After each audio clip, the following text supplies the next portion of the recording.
नमस्कार साथियों। आज हम समझने का प्रयास करेंगे सीखने की अंतर्दृष्टि का सिद्धांत। इसे सूझ का सिद्धांत भी कहा जाता है, तो थोड़ा सा कंफ्यूज मत होइए। सूझ और अंतर्दृष्टि लगभग समान ही है और इस सिद्धांत के प्रतिपादक थे कॉहलर साहब। कॉहलर ने अनेक प्रयोग किए और अनेकों प्रयोग करने के पश्चात उन्होंने ये महसूस किया कि बालक जो सीखता है, उसकी जो सीखने की प्रक्रिया है, सीखने का जो सिद्धांत है, वो अंतर्दृष्टि के आधार पर सिद्ध होता है। वो उससे सीखने का संभव हो पाता है। अब क्या संभव हो पाता है, क्या दिया सिद्धांत? तो उन्होंने ये चीज़ तरह कही कि जब व्यक्ति के सामने कोई परिस्थिति आती है, कोई स्थिति होती है, कोई घटना होती है, तो क्या करता है? उस परिस्थिति का अवलोकन करता है। अब वो अवलोकन किस तरीके से करता है?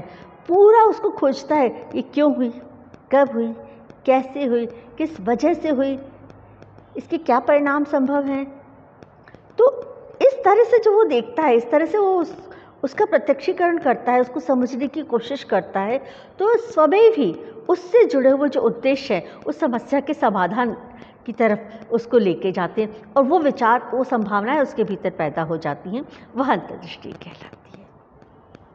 तो मुझे लगता है, उम्मीद है कि अंतर्दृष्टि क्या, कि उन संभावनाओं की जो स्थिति जो उसके भीतर से पैदा हुई और जिसकी तरफ फिर उसने प्रयास किया, वह अंतर्दृष्टि है। अब इसके लिए प्रत्यक्षीकरण जरूरी है। यदि मान लीजिए सिंपल वे में देखा, अवलोकन सही तरीके से नहीं किया कि हाँ ठीक है हो रहा होगा, तो अंतर्दृष्टि उसकी उतनी कामयाबी स्थिति में नहीं ला पाएगी, क्योंकि उसने उसको देखने का ही प्रयास नहीं किया। तो सूझ नहीं पैदा हुई उसके भीतर कि अब मुझे क्या करना चाहिए, तो सीख नहीं पाएगा उस चीज़ को। क्लियर?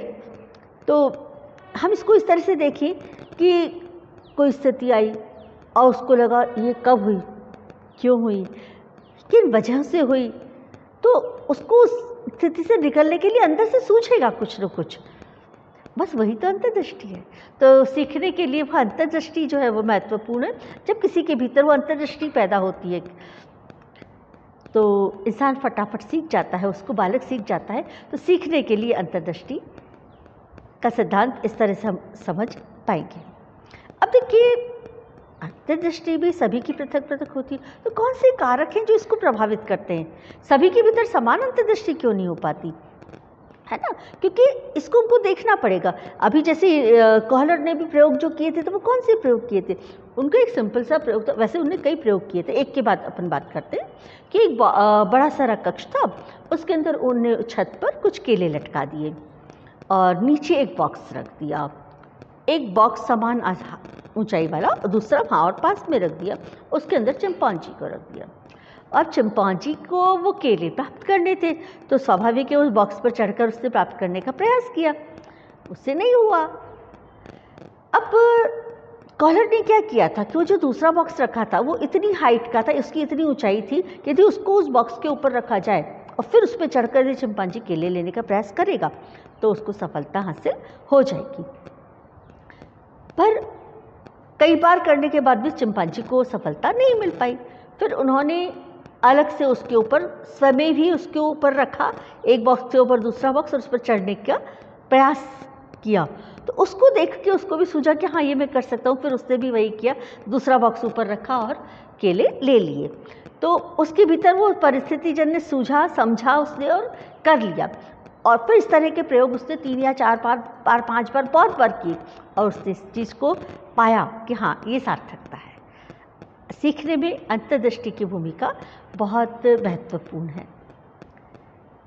अब ये चीज़ हमने महसूस कर ली, महत्वपूर्ण है, पर फिर सीखने में अंतर्दृष्टि को प्रभावित करने वाले और कौन से कारक होते हैं जिस वजह से अंतर्दृष्टि की जो सीखने में भूमिका है वो सिद्ध हो पाती है, कामयाबी मिल पाती है? तो इसके हम अंतर्दृष्टि को प्रभावित करने वाले यदि कारकों की तरफ ध्यान दें तो 5 कारक होते हैं। सबसे पहला कारक होता है बुद्धि। बुद्धि, देखिए, बुद्धि लब्धि भी से पहचानी जाती है और प्रत्येक मानव में पृथक पृथक हुआ करती है। तो हर व्यक्ति की जो अपनी बौद्धिक क्षमताएं हैं वो उसके अवलोकन को प्रभावित करती हैं। तो उस आधार पर उसकी अंतर्दृष्टि प्रभावित होती है। तो अंतर्दृष्टि को प्रभावित करने वाला जो प्रमुख कारक है वह हो गया बुद्धि, और दूसरा होगा प्रत्यक्षीकरण। देखिए, बुद्धि है, बौद्धिक क्षमताएं हैं, पर उसने प्रत्यक्षीकरण करने का प्रयास ही नहीं किया। यदि मानव ने उस वस्तु का, उस घटना का, उस स्थिति का, उस क्रिया का, प्रक्रिया का सही तरीके से प्रत्यक्षीकरण करने का प्रयास किया है, अवलोकन सही तरीके से किया है, कि उससे जुड़े हुए कारकों को ढूंढने की कोशिश की, यह कब हुई, ये क्यों हुई, किस वजह से हुई, इसको किस कारकों ने प्रभावित किया, तो समाधान की तरफ स्वमेव ही एक कदम उसका आगे बढ़ता है जब वो उस घटना को, उस परिस्थिति को एक रूप में विश्लेषित कर देता है। तो ये होता है प्रत्यक्षीकरण की क्षमता। तो यदि उस मानव ने उस घटना को, उस परिस्थिति को, समस्या को देखने का किस तरह का प्रयास किया है, उसका प्रत्यक्षीकरण का प्रारूप क्या था, कि उसे कब, कहाँ, क्यों, कैसे, किस समय, सब कुछ यदि अच्छे से देखने का प्रयास किया, तो उसके भीतर एक अंतर्दृष्टि विशिष्ट किस्म की पैदा होती है, और वो समझता है कि अब अगला कदम क्या होना चाहिए, समाधान की दृष्टिकोण से मुझे अगला कदम क्या उठाना चाहिए। तीसरा जो होता है वो होता है अनुभव। देखिए, हम लोग रह तो इसी समाज में रहे हैं, और जीवन में कई बार कुछ ऐसे अनुभव हो जाया करते हैं जिनकी वजह से आने वाली विकट परिस्थितियों में हमें वो अनुभव सहयोगी रह जाते हैं। तो वहाँ एकदम से हमारे को सूझता आता है, एकदम अंतर्दृष्टि काम में आ जाती है कि हाँ, तब ऐसे हुआ था, तो हमें ऐसा कर लेना चाहिए। और मान लीजिए हम कूपमंडू के, हम कहीं निकले नहीं, हम कोई विशेष समस्याओं का सामना हमने नहीं किया, तो हमें किन्हीं समस्याओं से किस तरह से पार पाना, उन समस्याओं से किस तरह से गुजरना, ये नहीं सीख पाए, तो एकदम से सूझ नहीं पाता कि अब हम क्या करें, अब इन समस्याओं का निराकरण हम किस तरह से करें। तो जरूरी नहीं कि हर वक्त अनुभव हो ही, पर ये जो अनुभव है अंतर्दृष्टि को बहुत प्रभावित करता है। यदि अनुभव मिला है तो हमारी अंतर्दृष्टि तीव्र गति से काम करती है, और यदि अनुभव नहीं मिल पाया तो हो सकता है अंतर्दृष्टि पर अलग किस्म का प्रभाव पड़े। यहाँ मैं स्पष्ट तौर पे नहीं कह रही हूँ कि बिना अनुभव के क्या हम सीखेंगे नहीं, ऐसा नहीं है, ठीक है, प्रभावित करता है अनुभव, पर बिना अनुभव के हम नहीं सीखेंगे ऐसा भी नहीं है, ठीक है ना। हमारी अंतर्दृष्टि को अनुभव प्रभावित अवश्य करता है। तो यदि प्रभावित करने वाले कारकों को हमको देखना है तो उसमें कारक अवश्य हमें देखना होगा, क्योंकि एक बहुत प्रभावी कारक है ये।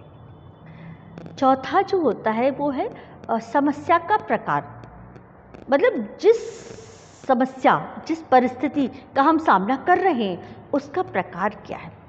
देखिए, कुछ समस्याएं तो होती हैं, प्रत्यक्ष होती हैं, जो दिखाई दे रही होती हैं, और कुछ परिस्थितियां, कुछ समस्याएं ऐसी होती हैं जो अप्रत्यक्ष होती हैं, जो अपरोक्ष होती हैं, जो दिखाई नहीं दे रही।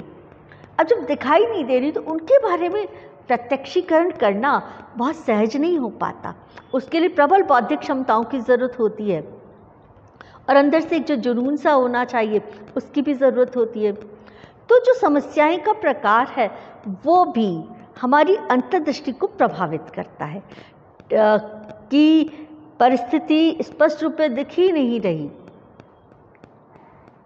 तब भी हम उसको कुछ सूझ पैदा हुई या नहीं हुई। तो एक स्थिति में मेरी सूझ तुरंत पैदा हुई, दूसरी में नहीं हुई, तो उसके पीछे ये कारण हो सकता है कि वो समस्या अलग किस्म की थी, ये अलग किस्म की। तो अलग किस्म क्या, प्रत्यक्ष और अप्रत्यक्ष समस्याओं का। तो जो समस्याओं का प्रकार है वह भी हमारी अंतर्दृष्टि पर प्रभाव डालता है, और जब अंतर्दृष्टि भी प्रभावित होती है तो स्वाभाविक है सीखने की जो प्रक्रिया है वो भी प्रभावित होती है। इसी से जुड़ा हुआ जो अगला बिंदु आता है, पांचवा जो प्रभावित करने वाला कारक होता है वो होता है प्रयत्न और भूल। देखिए, बौद्धिक क्षमताएं हैं, प्रत्यक्षीकरण हमने किया, अनुभव भी हमें है, और समस्या का जो प्रकार है वो भी पूरी तरह से स्पष्ट है, पर हमने उसके समाधान की तरफ कोई प्रयास नहीं किया, हमने अपना पहला कदम नहीं उठाया उस दिशा में। तो जब तक हम पहला कदम नहीं उठाएंगे तो सीखने की तरफ कैसे बढ़ेंगे। तो ये जो प्रयास जो है, ये बहुत महत्वपूर्ण भूमिका में आ गया। अब प्रयास करेंगे, प्रयत्न करेंगे तो हो सकता है कहीं कुछ भूल भी हमसे हो। तो यदि हम में प्रत्यक्षीकरण की क्षमता है तो उस भूल को भी हम अपन समझ पाएंगे कि मैंने पहले प्रयास किया था और ये चूक हुई कि मुझसे यदि मैं कर लेता तो शायद मैं समस्या के समाधान तक पहुंच जाता। तो प्रयत्न और भूल, इसके माध्यम से भी हमारी जो अंतर्दृष्टि है वो जागती है। जैसे उस चिंपांजी वाले केस में हुआ था कि वो पहले भी उसी कक्ष में था, बॉक्स, केला सब कुछ वहीं था, दोनों बॉक्स थे, पर उसके बावजूद उसने वो प्रयास नहीं किया था कि एक बॉक्स पर दूसरा बॉक्स रखा जाए। वो रखने पर तो उसे बस खाली रखने से नहीं होगा कि मुझे उसके ऊपर चढ़ना भी होगा और फिर किस तरह से अपनी शारीरिक स्थितियों को उस केले तक आने के लिए परिवर्तित करना होगा। तो इस तरह से हमने ये चीज़ महसूस की कॉलर साहब ने कि जो अंतर्दृष्टि का सिद्धांत है वह 5 कारकों से प्रभावित होता है। पहला बुद्धि, दूसरा प्रत्यक्षीकरण, तीसरा अनुभव, चौथा समस्या का प्रकार और 5वां होता है प्रयास और भूल, जिसे कुछ वैज्ञानिक प्रयत्न और भूल भी कहते ही दोनों एक है। तो इन सब का जो मिला जुला रूप है वो हमारी अंतर्दृष्टि को प्रभावित करता है और अंतर्दृष्टि की वजह से हमारा जो सीखना है वो प्रभावित होता है। तो उम्मीद है अंतर्दृष्टि का जो सिद्धांत है, सीखने का अंतर्दृष्टि का सिद्धांत या सूझ का सिद्धांत आप लोग समझ गए होंगे। नमस्कार।